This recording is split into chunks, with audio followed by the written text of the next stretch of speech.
Hello, my name is Janelle Glenn from DeadStoneRadio.com, and I'm out here with one of the hottest rappers out here in NY right now, doing it at the BYB showcase. He killed the 16th, bar cipher. Yeah, challenge. You already know what it is. Devito Boogz, how you doing tonight, man? I'm fine, man. Thank you. How are you? I'm doing good. So is this your first time, out here at the BYB showcase? Now, at BYB it's kind of like where I build a name for myself. You feel me? Like, people here are really in tune with me because they see what I bring music-wise, as far as versatility and just raw energy. And I think that's why people kind of gravitate to me after they see me perform. Yes, I actually gravitated to you. There was a lot of people, up there that, lyrically I ain't trying to diss them, but they ain't have it. But you were one of them that had it. You the one that had the crowd hype and everything. And how did that feel that you could get up there and say something so ill and the people really resonate? I mean, it's about time, you feel me? I've been doing this for so long, it's to finally get some recognition for something I've been working so hard for, it's a blessing to me, you feel me? And it doesn't matter the size of the blessing, it's a blessing nonetheless, you feel me? So I just feel like that's a blessing. So when did you get your first start in the music industry, and hold on, when did you get your first start in the music industry, and when did you discover that you really wanted to do music and this was your calling? I really, figured out I wanted to do music by the time I was 16. I was in high school, going through high school, and I had a project to do in class, and I made up a freestyle off the top of my head about shit that was in the class, what was going on in the class, and everyone was So I came out with a mixtape called I Am My Brother's Keeper, I did that. And yeah, that's how I started. I was 16, now I'm 20, going on 21, so yeah, that's that. I just work, we working. 2 O's for a reason. It's not working, we working. You feel me? Yes, putting that work. Putting that work. They're gonna see what it is. Y'all gonna see what it is when I hit that stage. Y'all gonna see what it is. So I want to know about the I'm My Brother's Keeper mixtape and everything, and how did the people respond to that? Because that's a powerful title right there, and a lot of people don't know that. I'm my brother's keeper. You feel me? I got 3 brothers. You feel me? We growing up in the hood. I'm from Southside Queens, you feel me? We learn to take care of each other, you feel me? We take care of each other, we watch each other's back. That was a good mixtape for me, but the mixtape for me that really got the attention was the City on My Back mixtape. Because my name used to be D Boogz, but I changed that shit. I'm Devito Boogz, that's who I really am, you feel me? That's who I am. So City on My Back was basically reintroducing the people to me, but as Devito Boogz, you feel what I'm saying? As that separate persona, so yeah, the City on My Back, feedback was great. People loved it. It's a whole bunch of New York style on that. So that piff, Google that, Google me, Devito Boogz. I pop up everywhere, everywhere. Well, what made you title that mixtape? The City on My Back. Did you feel people on your back? What inspired it? Well, I got my block on my back, literally. 5 blocks.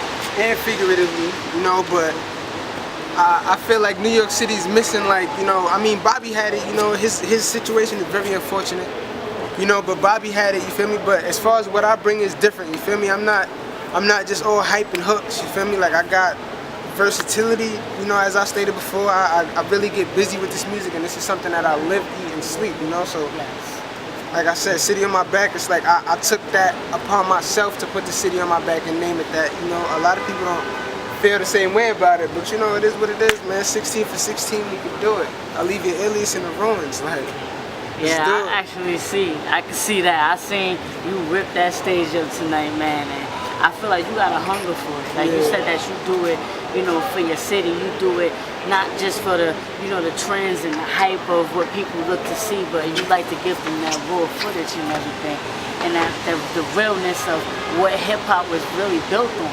So I want to ask you, how are you currently marketing yourself to the people to get your fan base, up and have people wanting to buy into your music? What I realized, with this, you just gotta be yourself. Don't try to go out there and portray that you're somebody that you're not, because if you put out there that you're a certain type of person, they expect you to be that type of person all the time. You feel me? Me, honestly, the music game is just my way for me to influence people, you feel me, to help change the community as a people, you feel me, because right now it's a lot of things going on, but other than that, I be myself. That's the thing that draws people to me, I'm a people person. I know that might not make sense, how I say a people person, but, I could, People relate to me. I see that you are a people person just by the way you communicating in this interview with me, you know? And I really appreciate that because see a lot of people that come from, you know, Brooklyn, Queens, Harlem, and they come from those environments, they feel like they have to be tough and they feel like they have to, you know, portray this image of, you know, I'm it and I'm gangster and you coming off very humble and everything. Yeah, that's what it is.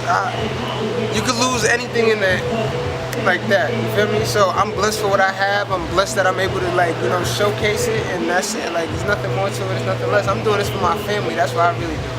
So how was life growing up with you in the South Side? Life growing up. I mean,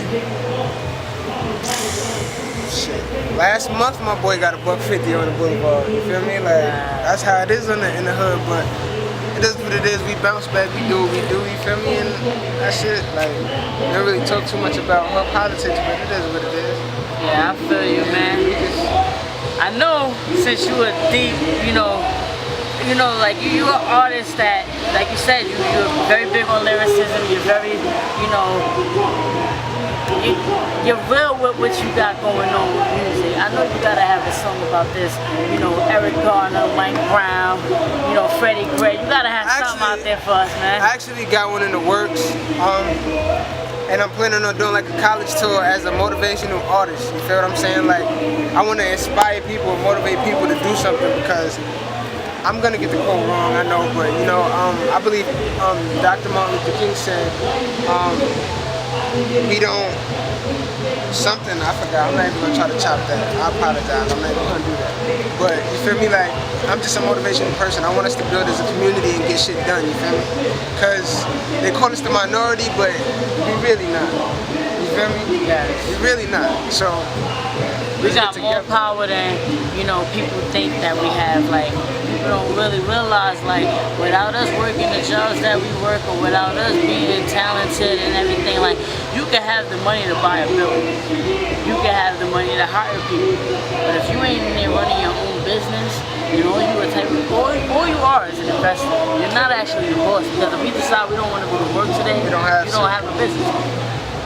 So, you know, I really salute, like, even though you couldn't express the quote that you got from Martin Luther King, I knew exactly where you were going with it. Like, we are powerful beyond me. So, you know, I salute you for wanting to go on the college tour.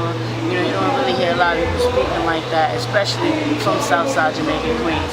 So what type of advice do you have to give to the people that's out there, you know, caught up in that life and want to make the transition into a better lifestyle?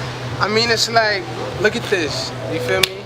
Beautiful city, I'm from New York City, and I'd rather be able to walk around my city all day than be locked down behind bars, you feel me? Locked down behind bars over some stupid shit, or be 6 feet under over some stupid shit, it's not worth it. Live your life, get your money, don't worry about what nobody gotta say, that shit don't matter. Just do what you gotta do, we gotta build as a people. Like, if we want change, we gotta start within, like, we gotta start the shit. We can't just be crying out, wilding out, like, nah, you gotta start that shit within yourself. Like, all change starts from within.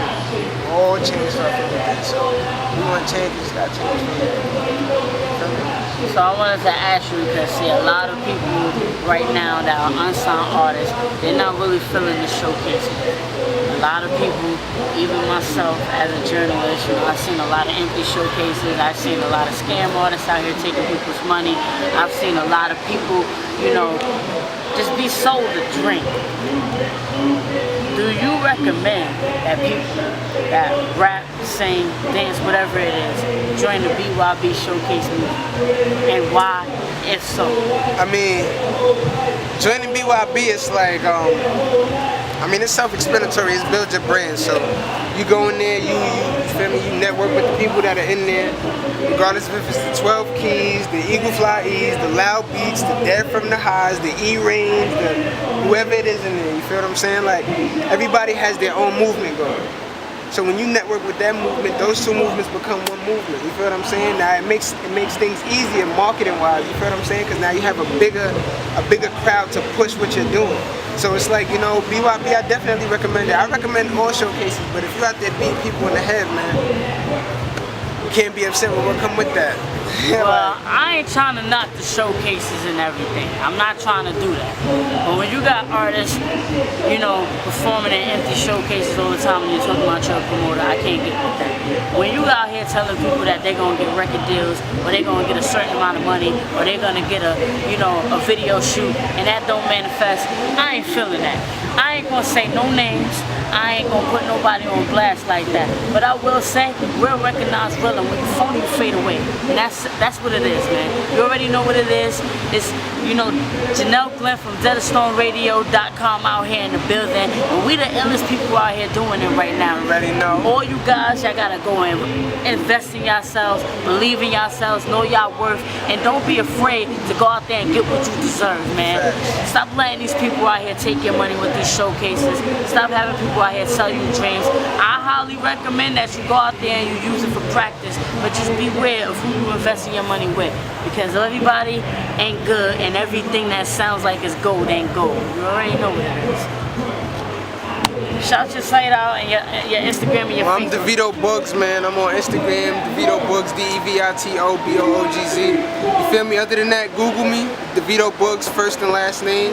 That's how we give it up, man. All my niggas is working. We working, that's it, you feel me? It's a 5 block summer 2015, Queens, New York. We gonna turn up.